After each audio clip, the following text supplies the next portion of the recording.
Welcome to The Explainer. आज हम समझेंगे today we're unpacking a massive story. We are diving deep into an explosive retirement rumor that completely derailed the entire cricket news cycle this week.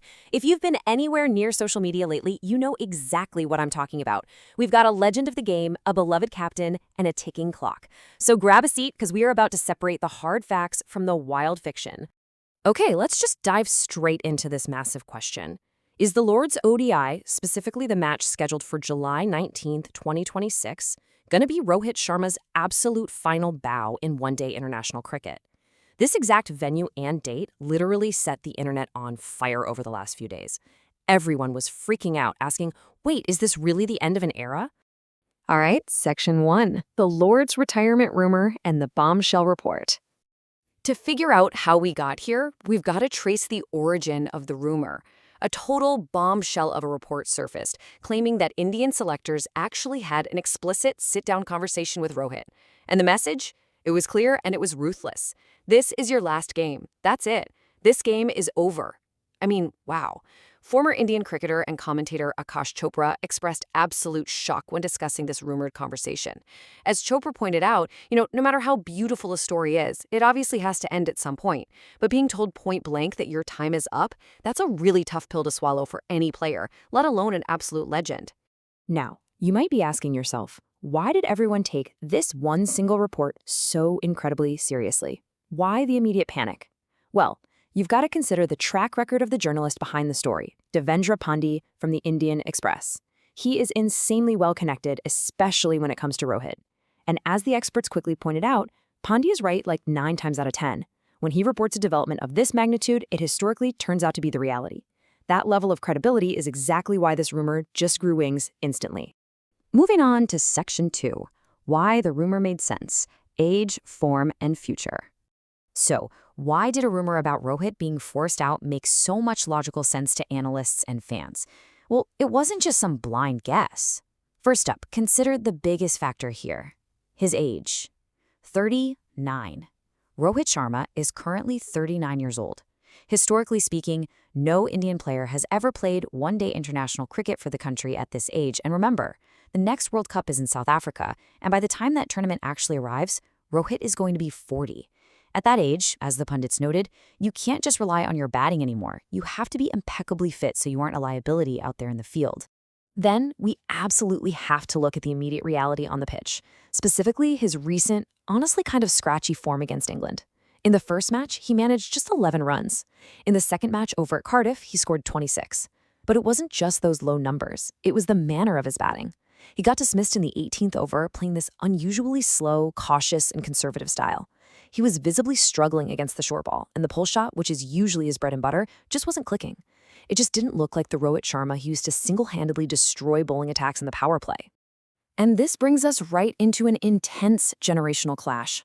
On one side, we have Rohit, 39, adapting to a more conservative style, and currently really struggling to find his rhythm. On the other side, you've got Yashasvi Jaiswal, a 20-something, highly explosive opener who recently just smashed a magnificent century against Afghanistan, yet he finds himself benched. The pressure that's building from these insanely talented youngsters waiting on the sidelines for an opening is just immense right now. The selectors are facing a really tough question. Do you give a struggling legend one more year, or do you build the future around a 25-year-old powerhouse? To truly understand why this hits so hard, we've got to look at his timeline. This is Rohit's frankly tragic World Cup history. He wasn't even selected for the team that won in 2011. He faced brutal heartbreak in both the 2015 and 2019 campaigns. Then, in 2023, as captain, he leads this flawless, completely undefeated team right up to the final, only to lose the trophy at the very end. The 2027 World Cup was supposed to be his final shot at redemption. The idea that his dream might be suddenly cut short is just devastating for his fans. All right, Section 3. BCCI breaks its silence and the official reality check. Just as the narrative seemed completely written, we got a major plot twist. The BCCI officially stepped in with a direct, undeniable denial. BCCI Secretary Jaydevat Saikia publicly stated he will continue to play after Lord's ODI. No such discussions have happened. He entirely rubbished the reports that selectors told Rohit his time was up. So, officially speaking, the upcoming match at Lord's is absolutely not the end of the line for Rohit Sharma. However, before we completely close the book on this, you've got to pay close attention to the specific phrasing the BCCI used, as long as he is in the scheme of things. Now, that is a massive caveat. The BCCI clarified that Lord's isn't his sudden final match, sure, but they notably avoided confirming exactly how long he will actually play. His continuation depends entirely on whether his form and fitness continue to align with the broader team plans moving forward. Which brings us to Section 4, Road to 2027 World Cup and the unanswered questions. The immediate panic might be over, but let's break down the unresolved reality here. First, there is still zero official confirmation that Rohit will be on the plane for the 2027 World Cup. Second, that World Cup is essentially just a year away. Time is literally flying. And third, these selectors have shown they are actively trying to future-proof the Indian team. Just look at how they handled the T20 captaincy with Suryakumar Yadav. They were clearly not afraid to make tough, unsentimental decisions to prepare for the future. No player is entirely safe from the inevitable march of time. So I want to leave you with this provocative thought to chew on. Is Rohit Sharma genuinely safe until the 2027 World Cup, or is the clock ticking louder than ever? The rumor may have been shut down today, but let's be real. Every single match from here on out is basically an audition for the future. Keep a really close eye on his next innings, because the drama is far from over. Thanks so much for joining me on this explainer, and hey, always keep questioning what you hear.